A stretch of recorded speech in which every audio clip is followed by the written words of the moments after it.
ఈరోజు విశాఖపట్నంలో చిన్న చిన్న ఐటీ సంస్థలు చాలా వరకు రావడం జరుగుతుంది. వీళ్ళందరూ తక్షణమే వాళ్ళ కార్యకలాపాలు ప్రారంభించడానికి ప్రయత్నాలు చేస్తున్నారు. కాకపోతే విశాఖపట్నంలో ఈ సాఫ్ట్వేర్ కంపెనీలకి అవసరమైనటువంటి ఆఫీస్ స్పేసులు అయితే దొరకడం లేదు. వాళ్ళ రెంట్కు తీసుకొని తక్షణమే వాళ్ళ కార్యక్రమాలు ప్రారంభించడానికి ప్రయత్నాలు చేస్తున్నా కూడా వాళ్ళకి సరిపడే ఆఫీసులు రెంట్గా దొరకడం లేదు.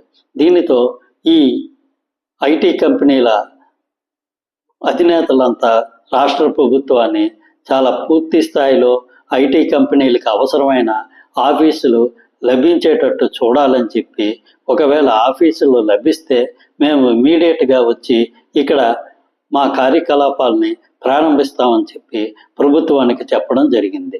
దీని మీద ప్రభుత్వం ఏ విధమైన నిర్ణయాలు తీసుకుంటుంది, అసలు ఈ సాఫ్ట్వేర్ కంపెనీలకు అవసరమైన ఆఫీస్ స్థలాల్ని ఏ విధంగా అభివృద్ధి చేస్తుంది అనేది మనకి భవిష్యత్తులో ప్రభుత్వం తీసుకునే నిర్ణయాల మీద ఆధారపడి ఉంటుంది.